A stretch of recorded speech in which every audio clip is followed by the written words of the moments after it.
સમાચારોમાં આગળ વાત કરીએ તો સુરત ખાતે પણ ઉત્તરાયણના પર્વને લઈ બજારોમાં ભારે ભીડ જોવા મળી। ત્યારે સુરતથી સમાચાર જ્યાં ઉત્તરાયણ પર્વને લઈ પતંગ બજારમાં ભારે ભીડ જોવા મળી, જ્યારે ડબગરવાડ સહિતના બજારોમાં ખરીદી માટે ભારે ઘસારો જોવા મળ્યો। આ વર્ષે પતંગ દોરીના ભાવમાં 10 થી 15% વધારો જોવા મળ્યો। બાળકો માટે કાર્ટૂનવાળી અને નવી ડિઝાઇનની પતંગો ફેવરેટ જોવા મળી। ત્યારે ભીડને ધ્યાનમાં રાખી પોલીસ દ્વારા પણ કડક બંદોબસ્ત ગોઠવવામાં આવ્યો। ત્યારે ચાઇનીઝ દોરી પર કડક પ્રતિબંધ, જ્યારે પોલીસ દ્વારા પણ સતત ચેકિંગ શરૂ કરવામાં આવ્યું।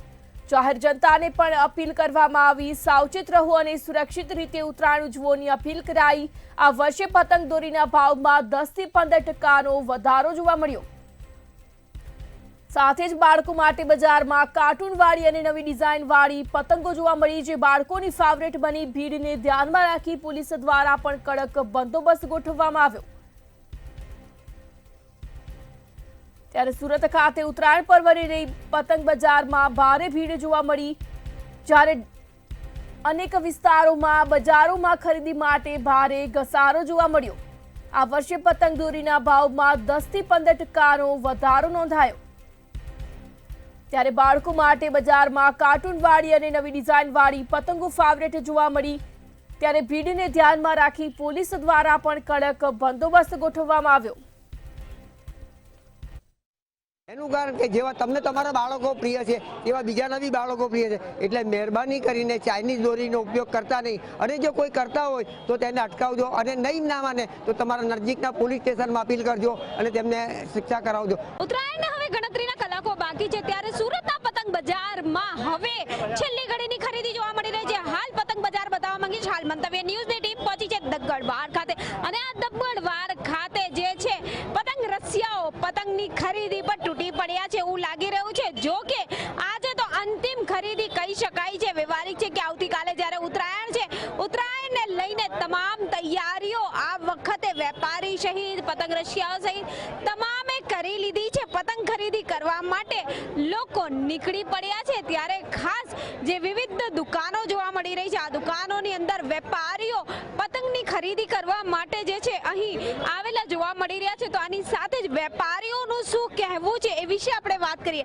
કાકા, વર્ષો વર્ષથી પતંગ બજારની અંદર વેપાર કરો છો, આજે અંતિમ દિવસ, કઈ રીતનો માહોલ?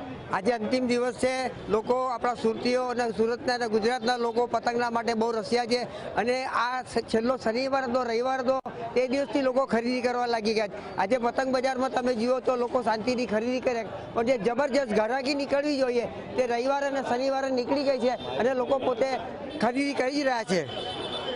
ચોક્કસ, ત્યારે પતંગ રસિયાઓ પણ અહીંયા છે। ભાઈ આવી જાઓ, આખું ગ્રુપ આવી જાઓ, આખું ગ્રુપ। ઉત્તરાયણ આવતીકાલે છે, આજે અંતિમ ખરીદી છે, કઈ રીતની ખરીદી, શું કરવા? ખરીદી તો બહુ કરી, અત્યારે માર્કેટ સારું છે। લગભગ આ વખતે ઉત્તરાયણમાં આકાશ નાનું પડવાનું એવું લાગે છે। હાલો ભાઈ, આકાશ નાનું પડશે, પણ કઈ રીતના પતંગો મળી રહ્યા છે, કેવી ખરીદી? બહુ ખરીદી છે। કેવા પતંગ લીધા છે? બધા પતંગ લીધા। વેરાયટી હશે ને? હા, ખંભાતી છે, પછી ફાફડો છે, પછી લડ્ડુ છે, એવા બધા વગેરે વગેરે પતંગ છે। હા, સારી, આ વખતે ઉત્તરાયણ સારી છે, તમે શું કહો? બહુ મજા। આ આપણે પવિત્ર તહેવાર ઉત્તરાયણનો આવ્યો છે, તો પતંગ પણ ચગાવજો અને પક્ષીઓના પરિવારનું પણ ધ્યાન રાખજો। કોઈ પક્ષીઓની જિંદગી ન બગડી જાય એનું ખાસ ધ્યાન રાખીને ઉત્તરાયણનો પરિવાર સાથે ઉત્તરાયણ ઉજવવા નમ્ર વિનંતી।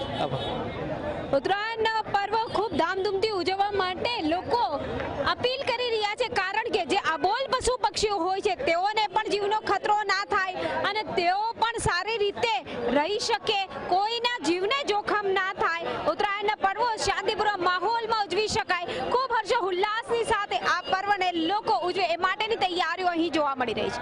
કેમેરામેન શોએબ શેખની સાથે રાબિયા સાલે, મંતવ્ય ન્યૂઝ, સુરત।